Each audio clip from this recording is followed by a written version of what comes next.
Market యార్డ్ని సందర్శించడం, అదేవిధంగా ఇక్కడ ఉన్నటువంటి అధికారులతో ఇక్కడున్న స్థితిగతులు, బడ్జెట్ అలొకేషన్ కానీ ఇతరత్ర కార్యక్రమాలు రివ్యూ చేయడం జరిగింది.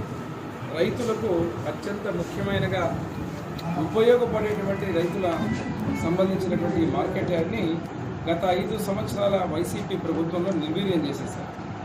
నేను అప్పుడు ఆ రోజు అధికారంలో రోజున CCA ద్వారా పత్తి కొనుగోలు కానీ, కమాడిటీస్ కానీ, ఇతరత్ర అన్ని కమాడిటీస్ కూడా ఇక్కడ మనకు ఏదైతే మన టర్న్ ఓవర్ పెంచుకునే విధంగా రైతుకు సులభంగా ఇక్కడ ఉన్నటువంటి పంట పండించినటువంటి రైతులు ఫార్మ్ టు మార్కెట్ యార్డ్, ఏదైతే ఫీల్డ్ నుంచి మార్కెట్ యార్డ్ వరకు వాళ్లకు కాస్ట్ తగ్గించి ఉపయోగపడే విధంగా చేసిన చర్యలన్నీ కూడా ఈరోజు తుంగలో తొక్కుతూ, పేరుకు మాత్రం ఈరోజు చూస్తే మీరు ఫండ్ అలొకేషన్ ఉన్న ఒక్క అభివృద్ధి కార్యక్రమాలకు ₹1 ఇచ్చిన పాపాన పోలేదు.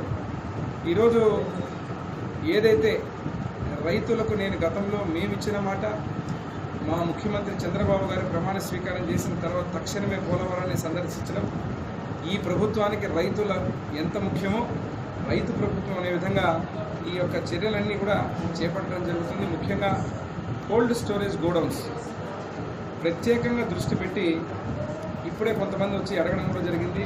మిల్లర్స్ కానీ, అదేవిధంగా వ్యాపారస్తులు కానీ, రైతులు కానీ వరి ధాన్యాన్ని కూడా ఇక్కడ స్టోర్ చేసుకునే విధంగా మాకు వెసులుబాటు కల్పించాలని మార్కెట్ యార్డ్లో రానున్న రోజుల్లో మళ్ళీ ఒక రివ్యూ చేసి ఇక్కడ ఉన్నటువంటి ఏ అవసరాలు ఉన్నాయి, ఏ రకమైన కమాడిటీస్ పెంచాలా, అదే రకంగా పత్తి కొనుగోలు కూడా ఏ రకంగా మళ్ళీ పునరుద్ధరించాలా.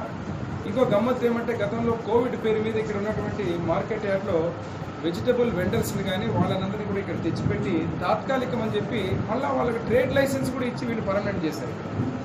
తద్వారా ఏమైందంటే 23 ఎకరాలు ఉన్నటువంటి ఈ మార్కెట్ యార్డు రైతులకు ఇతరత్ర కార్యక్రమాలకు, వ్యవసాయ కార్యక్రమాలకు ఉపయోగపడాల్సినటువంటి ఈ యొక్క మార్కెట్ యార్డు ఆ స్థలాలు పెట్టడం వల్ల వీళ్ళు వచ్చి ఉండడం వల్ల కొన్ని ఇబ్బందులు గురవుతున్నారని చెప్పడం జరిగింది, నా దృష్టి తేవడం జరిగింది. వాటిని కూడా గతంలో మీకు గుర్తు చేస్తే కీర్తిశేషులు అధ్యక్షుడు బివి మోహన్ రెడ్డి గారు మార్కెట్ని, తారక రామారావు గారి మార్కెట్ని తెచ్చి పెట్టి అక్కడ ఉన్నటువంటి మార్కెట్ కేవలం వెజిటబుల్స్ కానీ, ఫ్రూట్స్ కానీ, ఇతరత్ర మీట్ కానీ, పౌల్ట్రీ కానీ, ఫిష్ కానీ ఇవన్నీ కూడా ఉండటానికి ఆ స్థలాన్ని కేటాయించి, అప్పుడు నేను మళ్ళీ ఎమ్మెల్యే ఉన్న రోజున ₹5 కోట్ల ఎదురు కేటాయించి అభివృద్ధి కోసం తీసుకుని వస్తే ఆ 5 కోట్లు పోగొట్టి మళ్ళీ కోవిడ్ పేరు చెప్పి వాళ్ళందరినీ రోడ్డు పాలు చేసి జోన్ వైజ్గా అని చెప్పి మార్కెట్ యార్డ్లో తెచ్చి హోల్సేల్ వ్యాపారస్తులు ఇక్కడ పెట్టడం జరిగింది. దీని మీద ఏ రకమైన చర్యలు తీసుకోవాలి, మళ్ళీ వీళ్ళని ఎక్కడికి పంపించాలి, వాళ్ళకి ఇబ్బంది కలగకుండా, మార్కెట్ యార్డ్కి మళ్ళీ వెసులుబాటు కల్పించే విధంగా, రైతులకు ఇబ్బంది కలగకుండా, ఇక్కడున్న మర్చెంట్స్కి కానీ, మిల్లర్స్కి కానీ ఎవరు కూడా ఇబ్బంది కలగకుండా ఏం చర్యలు తీసుకోవాలో చర్యలు తీసుకుని మళ్ళీ పాత పద్ధతిలో ఇక్కడ ఆదాయాన్ని మార్కెట్ యార్డ్కి పెంచి ఆ ఆదాయాల ద్వారా కూడా రైతులకు, ఇతరత్ర గ్రామాలకు గతంలో కన్వర్జెన్స్ కింద మార్కెట్ యార్డ్ సెస్ ఫండ్ కూడా అభివృద్ధికి లింక్ చేసి అభివృద్ధి చేసిన ఘనత తెలుగుదేశం ప్రభుత్వాన్ని.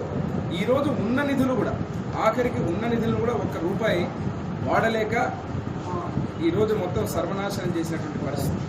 వీటిని మొత్తం రివ్యూ చేస్తున్నాం. ఇంకా బడ్జెట్లో కూడా నాకు క్లారిటీ రాలేదు. ఇప్పుడే చూశాను, దాదాపు 5 కోట్ల రూపాయలు ఇక్కడ ప్రభుత్వం నుంచి వచ్చినటువంటి దాంట్లో చాలా మటుకు ఏదైతే సిఎఫ్ఎంఎస్ అంటున్నారు, అదే రకంగా శాలరీస్ అంటున్నారు, ఇతరత్ర మెయింటెనెన్స్ పోయిందంటున్నారు. ఇవన్నీ కూడా కూలంకషంగా మళ్ళీ ఒకసారి రివ్యూ చేసిన తర్వాత ఏ ఒక్క రూపాయి అన్యాక్రాంతం కాకుండా అదే రకంగా ఆ రూపాయిని రైతుల కోసం, ఎమ్మెగనూరు ప్రజల కోసం ఉపయోగించే విధంగా మార్కెట్ యార్డ్ని మళ్ళీ పూర్వవైభవం. ఎందుకంటే ఈ మార్కెట్ యార్డ్ ఆదోని, ఎమ్మెగనూరు, కర్నూలు తప్ప ఈ పశ్చిమ ప్రాంతంలో ఆదోని, ఎమ్మెగనూరు రైతాంగానికి ఏదైనా కూడా మిడ్ పాయింట్ ఎమ్మెగనూరు. ట్రావెలింగ్ కానీ ఎక్కడన్నా ఉన్న పంటలు కానీ ఇక్కడ తెచ్చి ఈ మార్కెట్ యార్డ్లో మంచి ధరకు ఏదైతే రైతుకు లాభసాటిగా ఉండే విధంగా చేయడమే దృక్పథంగా ముందు పెట్టుకుని పోవడం జరుగుతుంది తెలియజేస్తుంది. గత ప్రభుత్వంలో తెచ్చిన ప్రాజెక్టులు కానీ, మేము అధికారంలో ఉన్నప్పుడు తెచ్చినటువంటి డబ్బులు కానీ, నిధులు కానీ కనీసం దాన్ని వినియోగించుకునేటువంటి దమ్ము కూడా లేనటువంటి వైసీపీ ప్రభుత్వం ఈరోజు. ఎందుకంటే ఆ నిధులు మొత్తం వెనక్కి వెళ్ళిపోయినాయి. కొన్ని చోట్ల అన్యాక్రాంతం, ఇష్టం వచ్చినట్టు ఎవడు పడితే వాడు దాన్ని ఇంకొక రకంగా వాడుకొని ఈరోజు మొత్తం సర్వనాశనం చేసిన పరిస్థితి చూస్తున్నాం. మళ్ళీ మార్కెట్ యార్డే కాదు, ఈ రైతాంగం సంబంధించిన వ్యవసాయ రంగాన్ని కానీ మన ప్రభుత్వం ఈరోజు ముఖ్యమంత్రిగా చంద్రబాబు నాయుడు గారు, మా అచ్చన్నే ఈరోజు వ్యవసాయ శాఖ మార్చులు ఖచ్చితంగా గాడిలో పెట్టి నియోజకవర్గ స్థాయిలో ఎమ్మెగనూరు మార్కెట్ యార్డ్ని ఒక నెంబర్ 1 పొజిషన్ తెచ్చేంత వరకు మళ్ళీ ముందుకు తీసుకుపోతామని తెలియజేస్తున్నాం.